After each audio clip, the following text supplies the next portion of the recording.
Welcome to CIME. I'm your host, Rashawn Warren. Today, I have a new guest. It's Tony Wrice. I worked with him before when I was a professor of military science at the University of North Alabama. An interesting person, has great perspective to share with you all, and I'm sure that you will be able to garner some stuff from his insight. So let's go.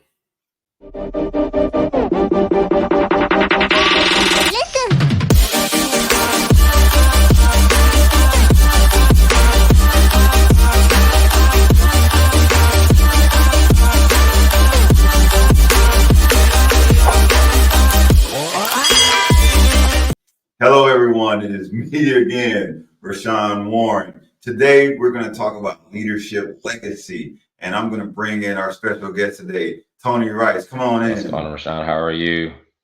Hey, I am remarkable. Today is a good day. It's super early right now in Japan, right? It's like 4:16 in the morning. But hey, we're up. We're going to make it happen. So, Tony, tell us a little bit about who you are. Well, first of all, I want to thank you for doing this. I mean, obviously, it speaks volumes to who you are, being able to do this so early in the morning in Japan, and so being able to allow people to share their stories. That's huge. So, thank you for all your efforts and your team's efforts for making this happen. So, when you said, tell me a little about me. I'm Tony Rice, obviously retired Lieutenant Colonel of the United States Army. Did about 21 years in the military. Retired at the end of August of 2022. A military brat. So my dad was in the military for 24 years, and then I followed in his footsteps, and I did 21 years myself. So I've traveled all around the country, and then now I retired now. I have a family of four, so I've got two teenage boys, and my wife and I, we've been married for 18, going on 19 years. So it's been good. And so, like I said, that's just in a nutshell who I am as a person and kind of some of my background. Oh, yeah. So, four kids, man. How is that? Two kids. Oh, Yeah. two kids, So my 14, bad. yeah, 14 and 13-year-old. No, no, not four kids, not for me. So, but sometimes with those two kids, it feels like four. But yes, it's always interesting having two teenage sons. I consider it a blessing, being able to raise them and being a father to them. So I'm just thankful for the opportunity. At times, it's nerve wracking, but I had to remind myself of, hey, there could have been somebody else. I was like, the fact that I'm blessed to have two teenage sons means that I'm a man of faith, that God believed in my ability to be able to raise them. So I appreciate that. Yeah, and raising boys, my son Rakim, I only have one biological son, but I also have a stepson who is my son also. Try to treat everybody the same, but they're two different beings, right? My son is he's quiet until it's something that he's interested about, and then that guy won't be quiet. So he'll just keep going. But you know what I find myself trying to do, and I'm sure you are with your two youngsters, that you're trying to impart the wisdom, and some of that stuff is coming directly from your path in life. Like you mentioned, your dad served those 24 years in the military. You came right behind. I'm pretty sure you absorbed some of the things that your Yeah. dad taught or he modeled. Are you doing the same thing, or do you find yourself unconsciously like, man, I'm being like my dad, or I'm putting some of the military type stuff into him? Yeah, I mean, it's different. Obviously, setting an example is what my dad did a phenomenal job about when I was growing up. So obviously, I try to do the exact same thing, and then but also realize that it's a different day and age. And so, Mm. and then also, so one, obviously, setting an example will always be there. That's something I will always strive to do.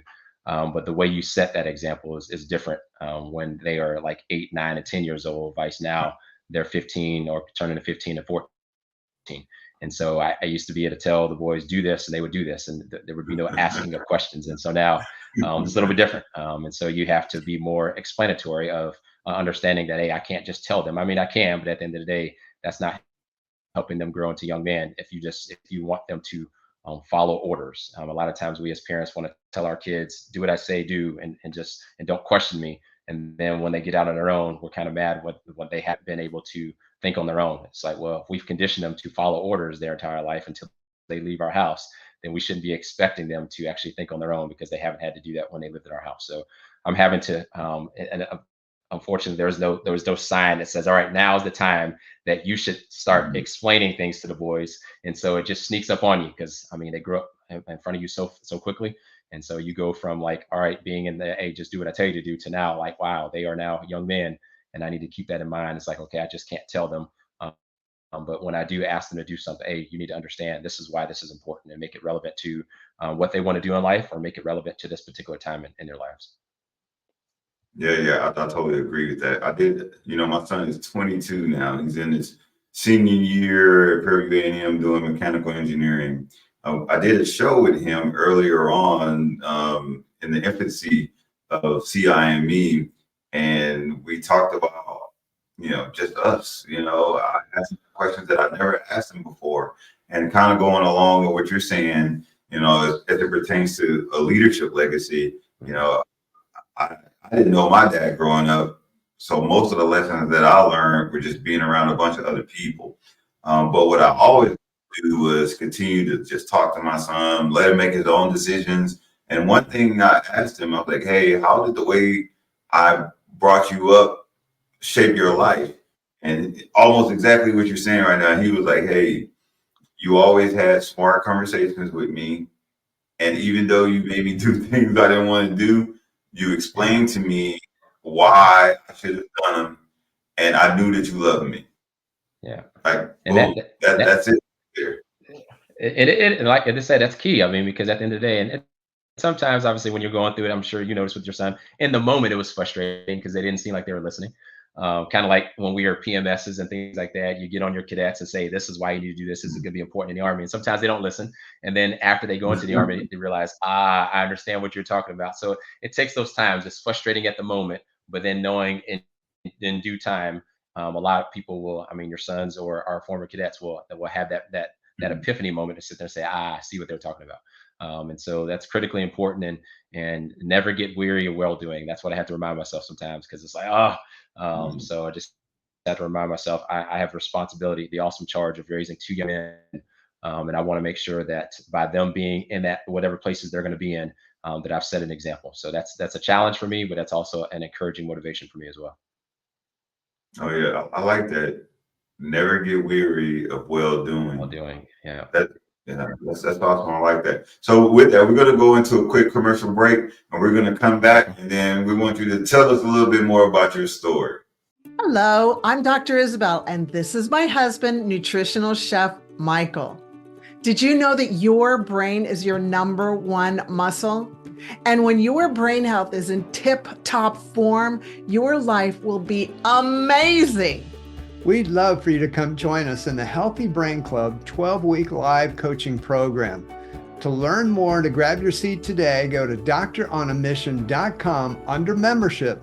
Please keep in mind there's only 40 seats available, so grab your early bird access seats now. Here's the deal. We know that medicine is happening in communities. We learn from other people's questions. The areas that we're going to be focusing on are nutrition, gut health, lots of hormones, sleep, exercise, and having the right thoughts. So we'd love to have you join us in the Healthy Brain Club. See you on the inside.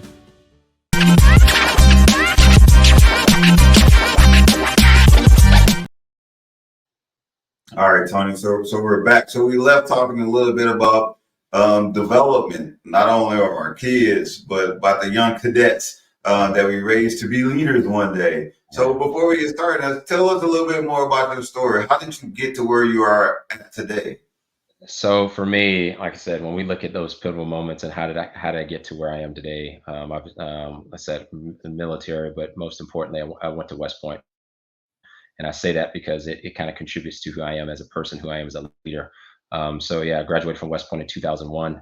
Um, and had a feeling probably about my sophomore, maybe junior year in high school that I wanted to go to West Point. My dad, he was an NCO, so but he had a number of West Point lieutenants that he made sure that when he came in contact with West Pointers, he said, "Hey, my son is interested in going to West Point. Would you mind talking to him?" So he put me in the audience of those, in the place in the place of those people to be able to ask those questions. And so I'm forever grateful for those opportunities. And then my senior year, we actually lived in, well, not my senior year, it was my junior year, excuse me. We lived in Panama. My dad's stationed in Panama. And General Barry McCaffrey was the U.S. Army South commander, or the SOCOM commander at the time. And then he was, obviously, he's a West Pointer. And then my dad and his sergeant major were good friends. And my dad loved to sing, and they said, "Hey," he said, would you bring your group and sing?" And so they got singing, things like that. And so he said, "What can I do for you?" And he said, "Hey," he said, "My son wants to go to West Point. I would love for him to be able to meet General McCaffrey." Sergeant Major's like, "Absolutely." So they made it happen. So I remember going into General McCaffrey's office. Here I am, a cadet in JRTC, my junior year, and here the opportunity to engage with a 4-star general. And he just asked me a whole bunch of questions. Hey, why do I want to go to West Point? And things like that. And so it's like, and I mean, he didn't have a decision authority. I mean, it was just, but being able to be in the presence of a 4-star general, and obviously got a lot of fame from being a drug czar, but also he led the 24th or 24th Infantry Division and things like that. So just a lot of fame. So it's being able to talk to him, and he kind of put me more in the mindset of what West Point is all about. And so I was fortunate. Went to West Point and went to the prep school first. I was there for a year, and then I went to West Point and graduated in 2001. And so why I say that's important is because when we think about the military career and how it shaped my leadership approach and organizational management, I've always been competitive. I played sports in high school, played basketball, football, and baseball. So I was always a 3-sport athlete. So I've always been competitive. But I will tell you that I think my competitiveness in just in general was added to by going to West Point, mainly because when you're at West Point, you're being evaluated every day. Your squad leader comes to your room, when your team leader comes to your room, and they're checking your room, they're making sure that you do the right thing. They're looking at your uniform. Is your uniform squared away? And so during the summertime, even our first summer, when you're there, you're being evaluated your ability to be a good team player. And so, I mean, from day one, when you step on the West Point grounds, everything that you do is evaluated. And they're not doing that to scare you, but those are all different snapshots. And obviously those various snapshots over time tell a good picture of who you are. So when you're evaluated academically, you're evaluated militarily, you're evaluated physically, more times than not, you have no other choice. If you really care about how people view you, you have no real choice than to be competitive. And so it kind of added to who I am. And so, but it wasn't competition just for sake of competition. It was like, hey, I want to make myself better. And that's what West Point does, because like I said, they challenge you so many different areas. And so just from leaving West Point, I went from being an ultra competitive or competitive as an athlete, but even more competitive as an officer. So I was able to apply that competitive nature to being an officer. But West Point's also very, very big on making sure that, yes, we want you to be good at what you do, but we also want you to be team players as well. And so you got to be able to interact with your peers, because at the end of the day, how West Point is run is very pure run. So a cadet run. And so if you have cadets who are in charge and they're not being respected by their classmates, then it's not going to work out very well. And so it was a awesome opportunity to have the most expected of you, but also at the same time, they expected you to be a good team player at the same time. And so, and that's huge, because a lot of times we like to focus on performance, and then we don't want to necessarily worry about how our desire to perform, our ability to perform, is impacted by the people that we work with, and that's critically important. And so, so being able to see that and being competitive in all three arenas, but also at the same time have the respect of your peers, is critically important. So those are things that how West Point has kind of contributed to who I am as a leader, who I am as organizational management over the time, because I took that into the Army, and obviously the Army kind of added on to that. But then also another thing that kind of helped me who I am today is, like I said, my dad was in the military, so I was fortunate enough to kind of see him rise through the ranks, and so being able to see him retire as a first sergeant and see the respect that his NCOs had for him. And then, I mean, there was numerous, like during the summertime, I remember very, very well. He would wake me up in the summertime, and I'd go do runs with his platoon, and things like that. And so most people during the summertime were sleeping in. He'd be like, "No, you ain't sleeping in all summer long." So there was numerous times that I went out there, and I mean, and if you know my dad was tall and didn't have the greatest knees, but he could run like a rabbit. And so he'd be out there calling cadence, and then I'm just seeing the soldiers motivated and inspired. And then even when we are outside of his military, people just come out of him, talk to him, his phone would ring off the hook, and you just saw what being able to take care of people looked like. And you saw the extraordinary efforts that him and my mom went through to make sure that his soldiers had what they need. And so it's not different than what the Army is now, but to kind of see that firsthand So you knew that, hey, this is all about taking care of people. And it's not like he didn't do it begrudgingly. He did it because he wanted to see his soldiers be successful. And so it's one thing for people to do it. It's like, okay, if you do it, but then people know that you don't like doing it, then it's like, okay, you might as well not even do it. But when you see somebody who's doing it and they enjoy doing it, it's like, okay, that's what it's all about. And so to be able to see him take care of his soldiers, to see him in his uniform, and like every time I saw him, and back in the day, that was the days when they had those those starch BDUs and things like that. And I mean, you had to tear into those bad boys, and his boots are always look good. So I saw that every single day. So when I went to West Point, it's like, hey, I wanted to do that.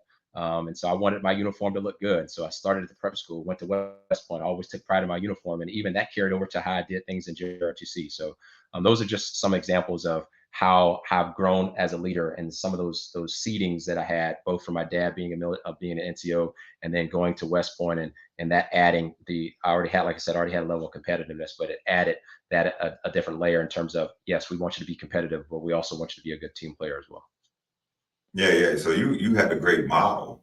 I mean, for most of the youngsters that are coming into the military, or you're just going into a leadership position at all, Mhm. based on who they have before them, who maybe provided a model like your dad did, or who mentored them, maybe some external entity, but was willing to mentor them down the path.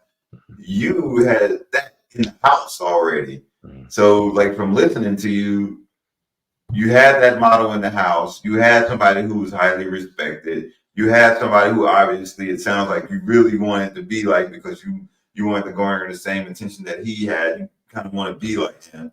And then you Mhm. show up to West Point and I know as an athlete, you're always like, hey, I'm here. let's get this thing done. Let's see Yeah, who gonna be who's gonna be. But yeah, you had all of those lessons already with you, so you just kind of showed up and showed out. But yeah, outside of that, and all the things that you were learning and all the things that you accomplished due to your dad, as Mhm. you moved into different things throughout your life. So Right, obviously you became a father, and then yeah, you left the military and got involved in some other stuff, but still in yeah, the realm of leadership. yeah, So when we think about those things, yeah. all those principles that you learned, Mhm. all of those things that West Point taught you, when you throw Mhm. in diversity, equity, and inclusion into all of that Mhm. stuff, and then you start thinking about your leadership style, Yeah. what impacts has that had on your teams and programs in the military and outside the military?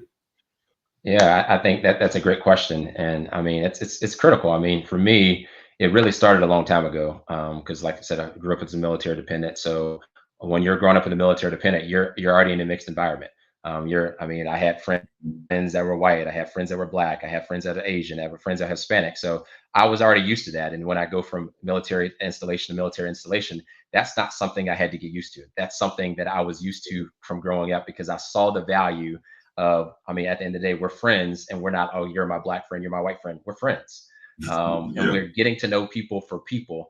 And that was not something that I was foreign to. But then, I mean, fast forward, I go to the prep school, and then there are friends of mine and I mean, there are people who grow up in very monolithic areas, or if there's mainly one ethnicity, where it's African American or Asian or white and things like that. And sometimes you go to West Point, there are some of our classmates that they told me, it's like, hey, I've never interacted with a black person before. And so, I mean, Mhm. here I am, 18, 19 years old, and I'm getting to West Point, and I'm having people that were kind of close to me telling me that, and that's fine. And then, so, like I said, I mean, that's not their fault. It's just that's the way they were raised. And so for me, I took it for granted, because that was just how I was raised, and no understanding that. And so for me, seeing people as people or interacting with people has always been something that I've always done. And so coming into the military, and I saw the value of having listened to people's perspectives and doing things and going to their house and playing with them and them listening to me. So I grew up to that already. And then when I saw people who weren't necessarily used to that, it's just like one of those things that I kind of took for granted, because when you're so used to growing up in an environment where people don't look like you all the time, you have to work extra hard in order to do that. And so sometimes people are willing to do that, and sometimes people are not. But at the end of the day, we have to, because it's critically important. And like for me, how that's helped me like a perfect example. So, I mean, I've always I would you mentioned infantry officer. So go to Fort Campbell. Fort Campbell, Kentucky is my first lieutenant positions. And so I'm there. I'm doing well. Obviously, not a lot of African Americans. Not surprised that not a lot of African Americans in the infantry. And so being able to interact with people that don't look like me is not something that I'm not foreign to. And so I was able to do that because at the end of the day, it's not like, okay, I don't feel like I didn't have that imposter syndrome. I was able to go there. And I mean, my soldiers they don't have time for me to suffer from imposter syndrome. I got to get there and knock it out the park. And luckily I was able to do that. I was considered one of the top 2 lieutenants in the battalion. And even interestingly enough, I did that without a Ranger tab because, and that's hard. I mean, because when I went to Ranger school the first time, I got hurt. And so I went to Fort Campbell without my Ranger tab. And that was in the BDU days where you can easily see if somebody they could see your branch on your shoulder, and then they could see, then the next thing they would do is they look on the left side to see where's your Ranger tab. So you always get the tab check. And so for me, that was not easy for me. One, like I said, just not a lot of minorities in the infantry. And then, oh, by the way, I didn't have my Ranger tab as well. And so it's one of those things that, I mean, I didn't see that. I wasn't one of those like reminded always constantly. I knew that at the end of the day, I had to perform.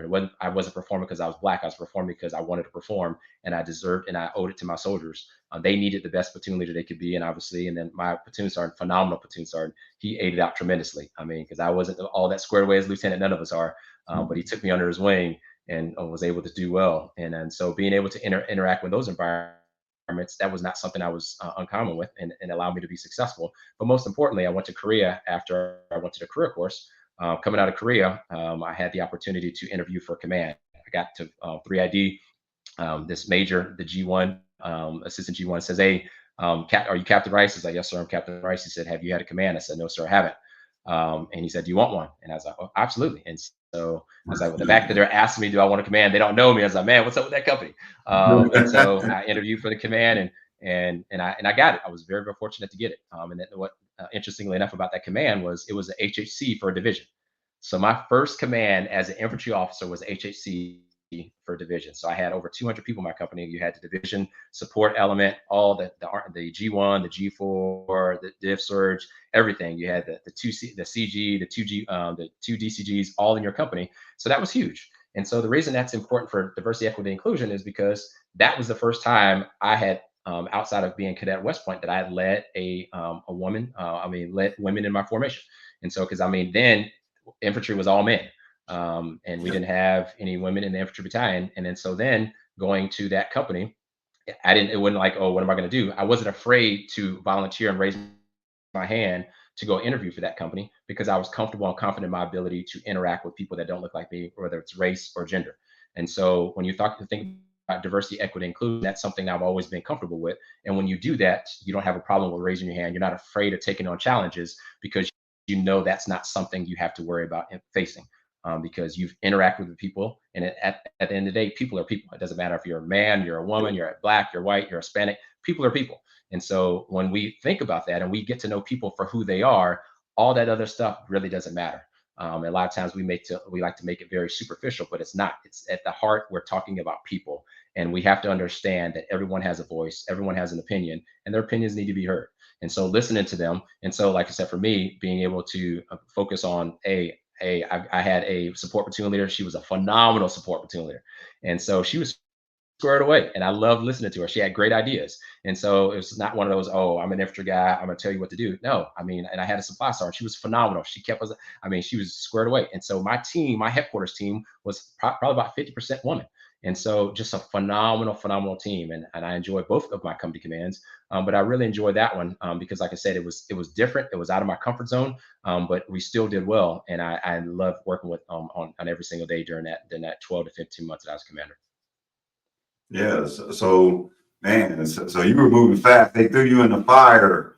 But so you talked about diversity, equity, and inclusion, and people are people. Totally agree. Yeah. I had a leader once tell me that you got to remember you need to be a people person in a people organization. Yeah. No matter who shows up, yeah, they belong to you, and everyone deserves to be treated fairly. So right. when we talk about those 200 people that you were talking about, that were in your unit, that you were commanding, so how, I guess, in the military and out of the military, how what were the challenges of managing a large organization? What challenges did you face? Like, not only from the amount of people that was there, Yeah. but the different type of people, Yeah. the different type of ranks. You know, you Yeah. already talked about genders. Yeah. So, Yeah. what were the challenges that you faced? That, and like you said, like you just hit on one of the biggest challenges. So when you're dealing with an HHC, I mean, a lot of times in the Army, hey, do what I say do. I'm the captain, you're a lieutenant, and you're the NCO, you're the squad leader, and all kind of stuff. People just do what you do, and it's easy for us to get caught up on authority. We will always have that authority, but just because we have the authority doesn't mean we need to abuse the authority and then talk down to people. Hey, I'm the commander, you will do what I say do. I mean, they're going to respect you already just by the virtue of you having the authority of being a commander, by you having authority of what that you have as a lieutenant. They're going to respect that. So you don't need to abuse it and take it even further and talk down to people. So for me, going into that company, like you said, it was division HAC. So I had probably more people in my company that outranked me than I did that didn't outrank me. So it was probably about a 60-40 split. So I had a lot of majors, a lot of lieutenant colonels, had a lot of colonels. And so obviously you can't go up to the colonel or an 05 like, sir, you will do this. It just doesn't work out very well. And I didn't try that. So I didn't have to learn from those mistakes. It's one of those, at the end of the day, I mean, when you got 05s that are coming up on a PT test and they need to go to the range, you go up to them, hey, sir, if you're tracking, you're coming off a PT test, let us know when you want to do that. We'll make some time. We can have some people available. Obviously, you can't cater to all the people, but at the end of the day, hey, we got a group PT test on this particular day. Can you do that? And then I'll say, hey, Captain Rice, I can definitely do that, things like that. And so I think one of the reasons I was extraordinarily successful in that command was because I had the ability to work with people. I didn't feel myself because I was a captain. I was like, I'm Captain Rice and you will do this. This is my company. It's like, hey, you don't have to go around beating your chest and telling people you're Captain Rice, you're your commander. If you have to do that, you're probably not the commander. I mean, at the end of the day, you should just do that because people, and people are going to respect you. They understood the challenges. And so, and just being able to work with people and work with majors, captains, lieutenant colonels and colonels, and even working with the GOs. I mean, so had a great relationship with all of them, and it worked out pretty well to the point that I got nominated to interview for the aide de camp for that particular CG. So that was my next job. But yeah, it was really cool to be able to face those challenges. And some people sit there and say, hey, why would you want to be a company commander, or why would you not want to be an infantry company commander? I was like, for me, command was command. I knew I was going to have the opportunity to lead an infantry company. And so it's like, why would I bypass on this opportunity just because it's not an infantry company? Leading people is leading people. And that's what we have to be. I mean, that's a challenge, and that's an honor that I took very seriously. And I'm not going to sit there and negate that or walk past that opportunity to lead people just because it was an infantry company. And so being able to do that and being able to do that for the number of months that I did was awesome. Oh yeah, bypassing on opportunities, right? I remember I'm an air defense officer. I'm going through, and I had the opportunity to go teach at the captain career course, right? So some people are like, oh man, you want to try to stay operational, when you go into the institutional environment. But I thought to myself, like, well, if I go teach at the captain career course, I'll be able to learn a lot more, because I'm teaching air defense to future commanders. I leave out of there, of course, I became the professor of military science, and people were telling me, don't go do that because you're not going to move forward. You're going to be away from the operational environment. But I thought to myself, like, man, somebody's trusting me to go teach the next generation of folks, so I was like, you know what, let me go do that. And not going to lie, so when I came out of that job and I had to go back into the operational environment, I had this little piece of self-doubt. I was like, man, I've been going away from the operational environment so long that when I get back, am I going to understand what I'm supposed to do? Like you were saying, you were managing all these people. So you were in the mix every single day. And even when you left that job, you went and worked with the general, but you got to look down on everything and see how everything was working, totally broadening your perspective and understanding of the Army. I show back up here. My next operational job is here, what I'm doing currently now. Right. And I show up on the ground and everyone's like, hey, this is happening. These people are the threat. This our plan, that's our plan. And I'm like, all right. But what I learned was all of those lessons that I had initially that I was developing along the path, I never lost sight of any of that. All that stuff was still in my head. But I had a higher understanding from being in the institutional environment or why things matter, not only from an operational perspective, from a leadership perspective. Mhm. Like all of those years teaching helped me, I guess you would say, not manage people, but understand people more. Because you know how it is when you're a professor of military science, or even when you were the XO, right? You know, all of us got different personalities. All of us are approaching things in a different way because that's the way we've been going down our path. And not only do you got to worry about what's going on with the numbers with the youngsters, you got to worry about what's going on here with the other lieutenant colonels that are trying to bring all this information to you, Yeah. and if everyone's doing it right. So with that being said, you know, I would like if you could, you know, share an example of a successful organizational improvement initiative that you implemented. Like, did you put something in a place that you like, you know what, that right there was money. I think Yeah. everyone needs to know about it or take a look at it. And I mean, I've got a couple of examples. One is very, very dated, but it's just an opportunity to and encourage people to kind of think outside the box. So a number of years ago, when I was a company commander, like I said, I was a company commander at Fort Stewart, and then so that was the day where obviously the commanders, they had 150 points they would award soldiers. I mean, for they had to get ready to go before the promotion board. Hey, here's 150 points, and so during that time, I told my first sergeant, it's like, hey, I don't want to just give 150 points. It's like there should be a difference between this soldier who gets 150 points and another soldier who gets 150 points. And so it's like, because at the end of the day, there should kind of be some kind of metric for, if you got a stud soldier, he should get probably more points than a soldier that's not knocking it out the park, or things like that. They should all get points, but I mean, there should be a reward for people who are really, really doing well. And so, like I said, it may not be as applicable now, but it was an opportunity for me to think outside the box. So what I did was, as a company commander, we came up with a promotion, a commander's promotion, um, um, leader development program that was centered around their ability. They had to take a test on knowledge. They had we looked at the PT score, we looked at the road march, and things like that. And we looked at different things and some of those soldier tasks, and then how do they do on those particular things. And so it's like, based off of that, it's like, okay, they do well in this. They take this soldier task, because I mean, just because you're going for the board doesn't mean that you necessarily know all the things that you need to know. And so my first sergeant's like, sir, I love that. And so we come up with a test, have questions and things like that we administered, and then you add all those points together, and then obviously points contributed to what percentage of the 150 points that they would get in order for me to go for me to sit there and say, okay, you're going to get all 150 points, you're going to get 140 points and things like that. And so that was new, because most people had never done that before. They said, man, that's interesting. It's like, why don't you just give 150 points? It's like, okay, well, where's the motivation? I mean, how can we encourage people who are doing well to continue to do well if he's going to get the same amount of points as somebody who's just kind of skating by? It's like, no, there should be some kind of difference to be able to kind of warrant the difference between those two. And then so that was one of the things that I did. And ironically, when I did that, obviously, people always say, when you want to change things, when you want to make somebody mad, change something.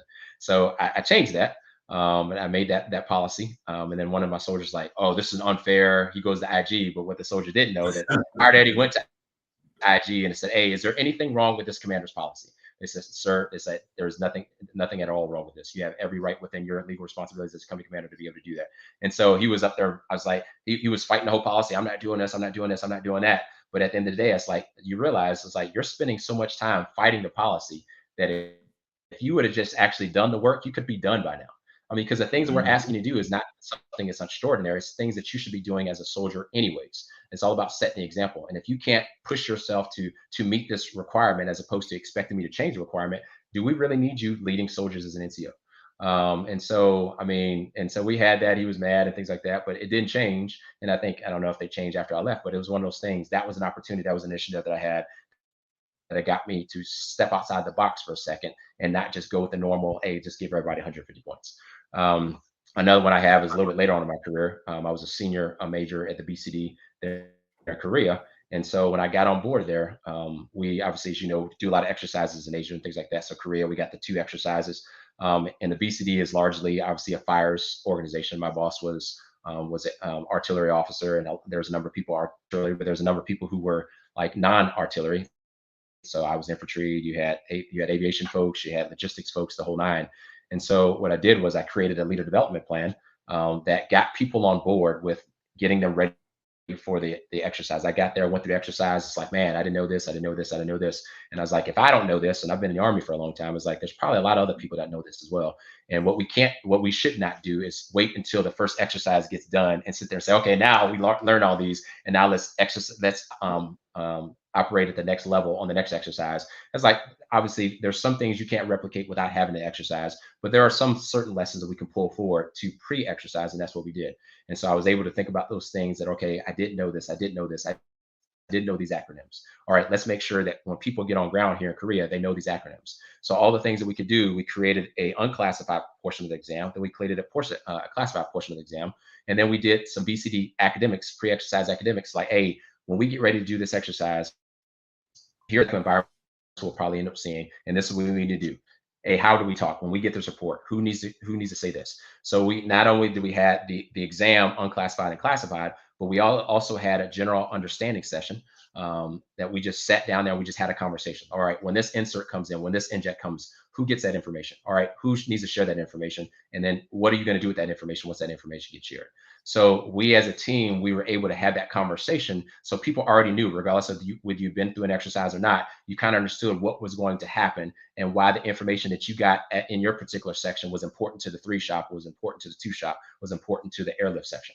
And so having that conversation was critically important, and we kind of kept going on. So that was one of the things that I was really most proud about when I did go to Korea, being able to stand that up and then being able to pull some of those lessons learned. So right when you got there, you were drinking from a fire hose, but you felt more comfortable during the exercise as a result of us being able to do those things.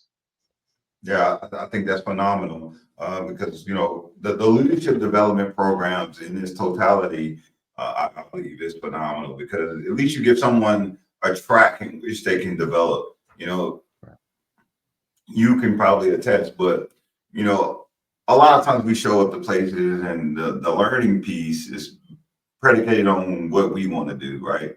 Like, how much effort am I willing to put in to get up to speed to where I'm at? And if you have something when you show up that says, hey, if you want to be successful, this is the route you got to take. But even if you don't want to do it, but you show up and you're like, hey, man, I'm tracking you.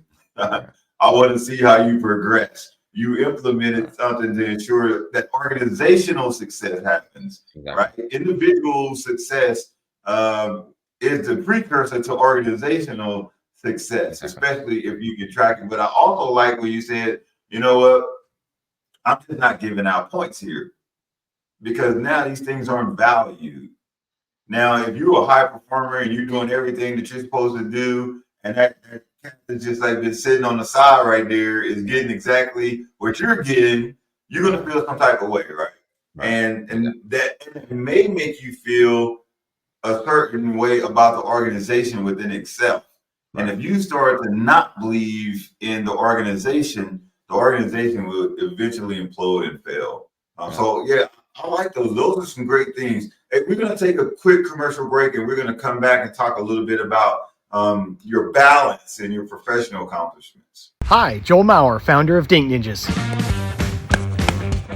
Dink Ninjas was dreamed up and started right here in Austin, Texas, a dynamic pickleball community. We arm pickleballers with the paddles, apparel, and accessories to dink like a ninja. Dink Ninjas is dedicated to supporting mental health awareness and cancer research. Shop our full lineup at dinkninjas.com.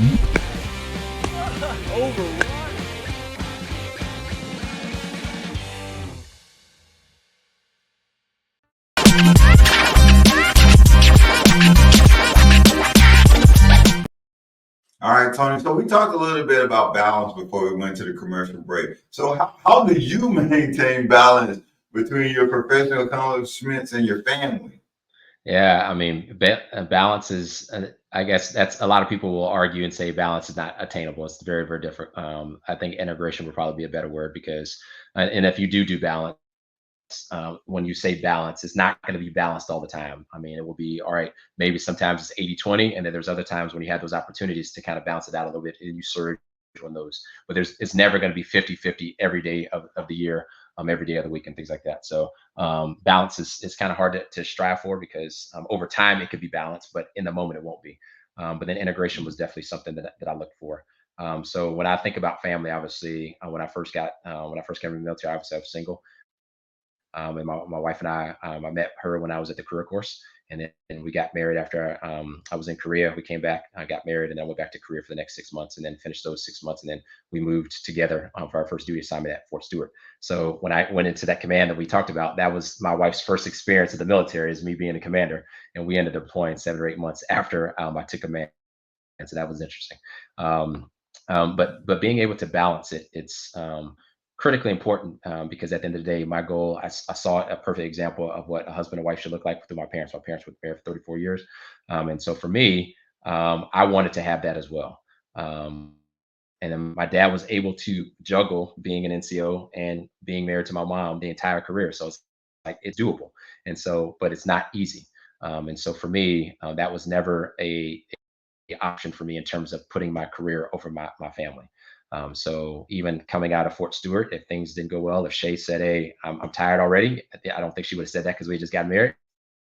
Then that would have been something we would have to discuss. And so for me, being able to, when I left Fort Stewart, I had the opportunity to go to West Point to be a tactical officer. And one, because I got to, like we talked about, develop cadets, but also at the same time, gave me a great opportunity to be with my family, and then start a family there. And to that point, when you're talking about balance, here's a perfect example of balance. So I mentioned I was an aide de camp for a number of months for a general officer, but in between my two commands at Fort Stewart. I got ready to finish my second command at Fort Stewart, and my boss at the time says, "Hey, I want you to go interview for the aide." It was a different CG, and I was like, "Sir, I don't want to do that." And he's like, "Why not?" I was like, "Sir," I said, "I've already been an aide once. Granted, it was only 3 or 4 months." I was like, and then the division was getting ready to deploy again. And so, and we were pregnant with our first son. I said, "I can't see and can't justify going to go be an aide again, and then I would miss the birth of my first son." I was like, I'm just not going to do it. I was like, yes, it would be cool to be an aide again, but a different CG. But at the end of the day, I'm not going to do that. I was like, I want to go to West Point. I want to be there for my first son, be able to spend time with him, and things like that. So I told him no. And he understood at the time. And then a few years later, he saw me in the Pentagon and said, "Hey, do you regret going to West Point?" I said, absolutely not, sir. I don't regret it. It was one of the best assignments I ever had. And so that was my first example of me being able to balance the family and put my family first. So I went there. We had our first son. We were pregnant, like I said. Went there a few months later, had Jaden, and then a year later had Josh. And so while I'm at West Point, being attacked is a very busy responsibility. But at the best I could, I was able to balance bringing my boys to practice. So I was a women's team handball coach at West Point and things like that. So the boys would come to practice. I'd be up there practicing. They'd come up there running around the court and all that kind of stuff. And the girls on the team were like, "Hey, Josh, hey, Jade," and all kind of stuff. And they just, I mean, they would just like practice would stop sometimes when they walk in, and they just love seeing them. And to the point that when I got ready to PCS West Point, and they were like 3 or 4 years old, they got emotional because they had gotten tied to the boys. Because whenever I could, I would bring them to practice, and then I would bring them upstairs in the cadet area so they can meet the cadets and all kind of stuff. They run around the room, so I was able to do that. Or then when I would go watch my cadets play intramurals, I would bring my sons with me because that was an opportunity for them to see other kids, other cadets playing athletics and things like that. So I was doing my job as a TAC, but also was integrating my family into it. And a lot of times people think that you have to separate the two. We don't. I mean, there's times that you can integrate, and then I was able to do that. Because I was at West Point, and that afforded me those opportunities. Understanding sometimes you get an operational army, you can't necessarily do that sometimes. Yeah.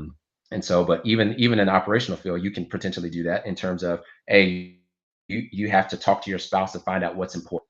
So it's like, okay, there's quality time and then there's quantity time.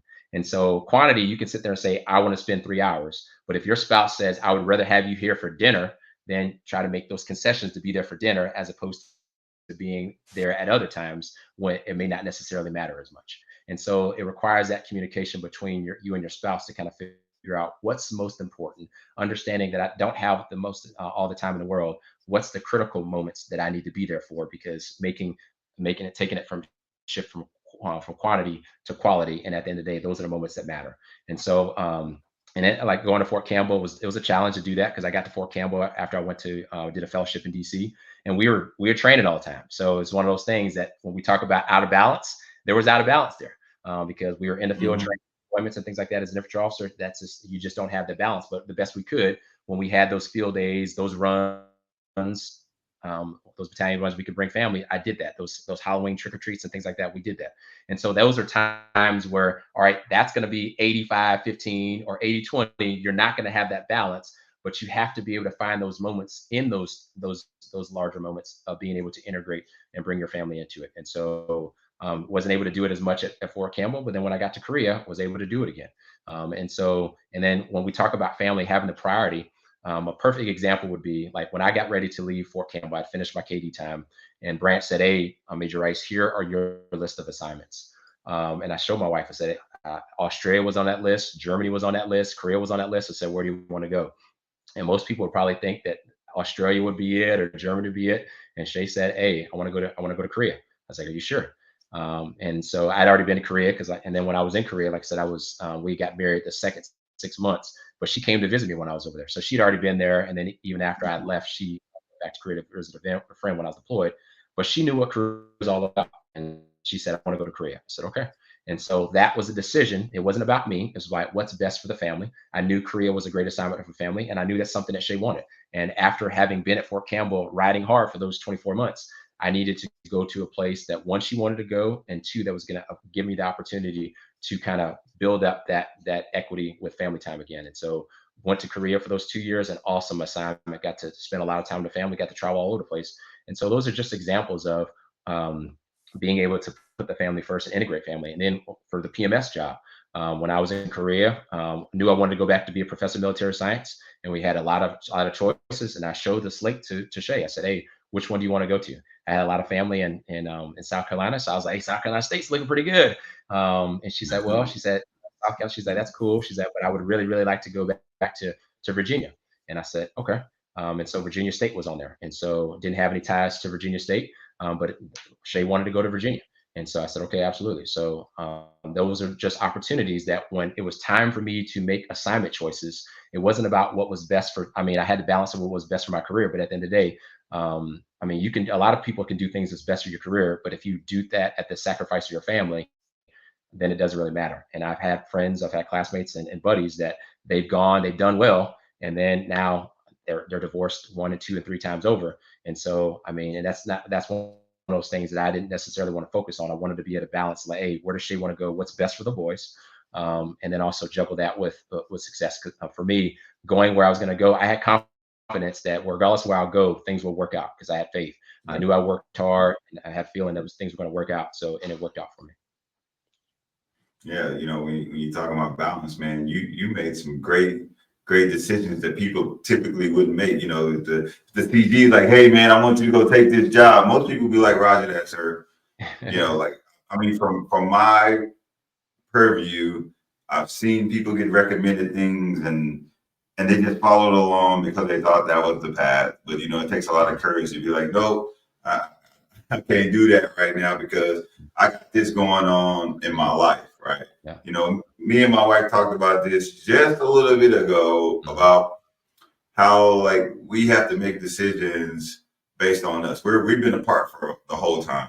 She's a managing director of schools in Killeen, so she was a principal, and I've been hopping around the world.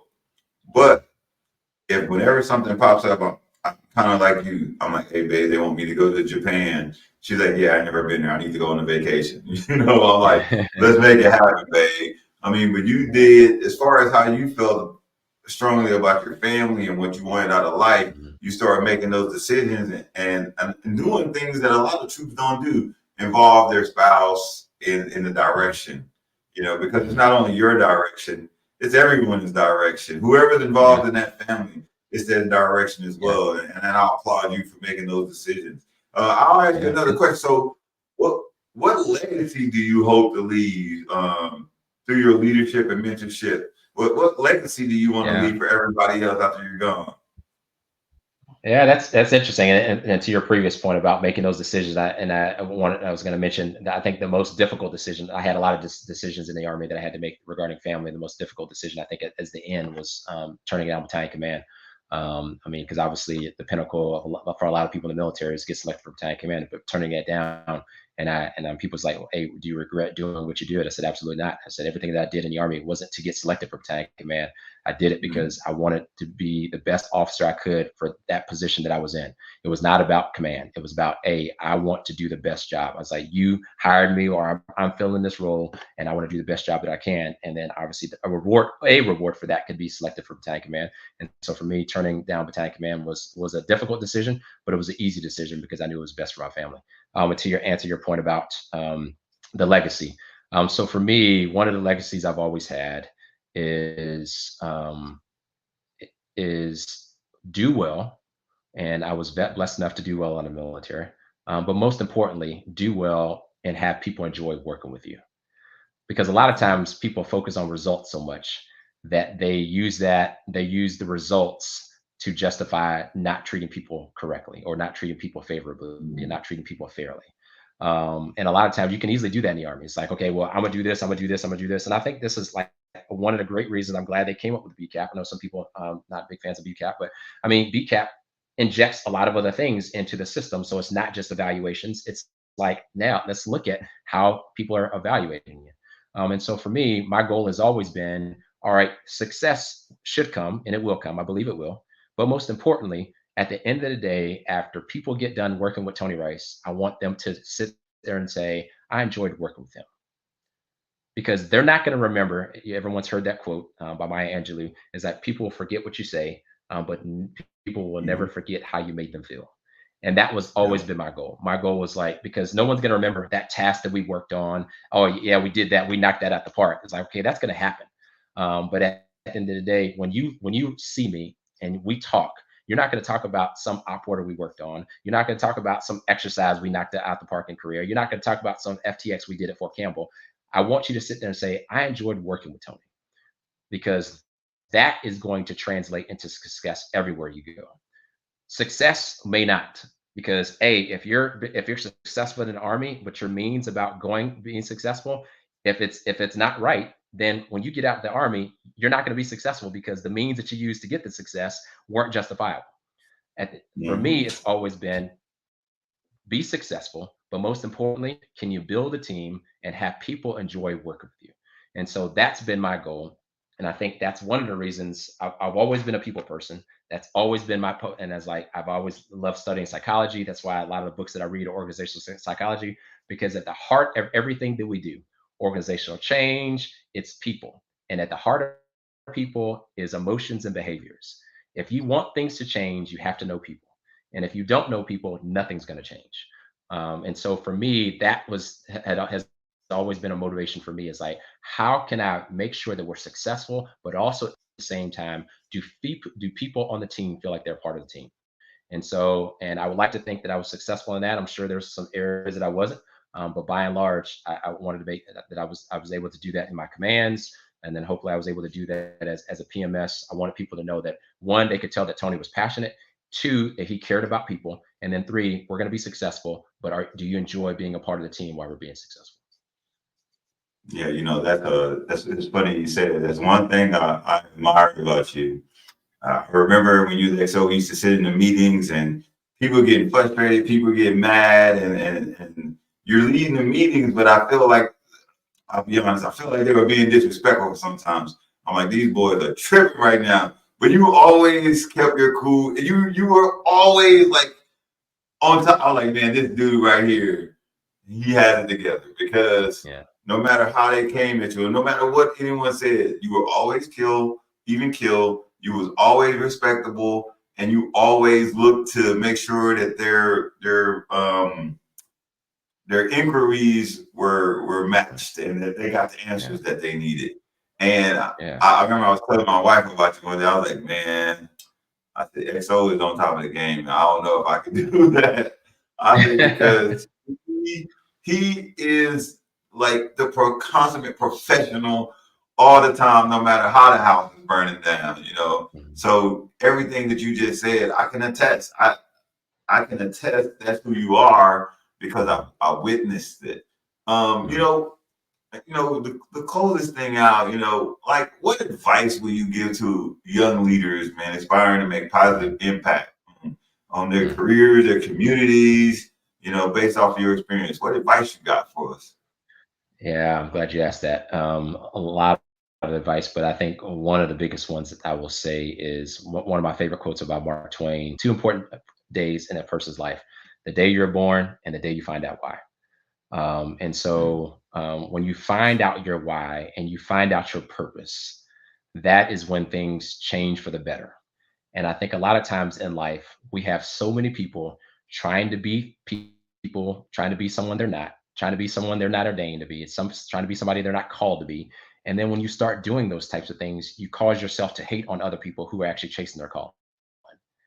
Yeah. And it's like when you are operating in a space that you were meant for, you don't have to worry about hating on people, because the things that you're doing, people can see.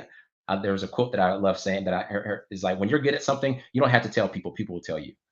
And so, Mm. that happens when you're operating in your calling. And so for me, it's just like being able to know what my calling is, what my purpose is. And one of my purposes is being able to lead, develop, and contribute and pour into people's lives. This is why, like, instead of going to be a JCS intern, which I had the opportunity to do that as a senior captain, I went back to West Point because it gave me an opportunity to pour into people's lives.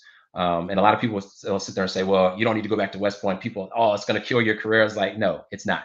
I've heard people say that. And most of the people who say that are non-West Pointers. They'll say that it's not going to kill your career.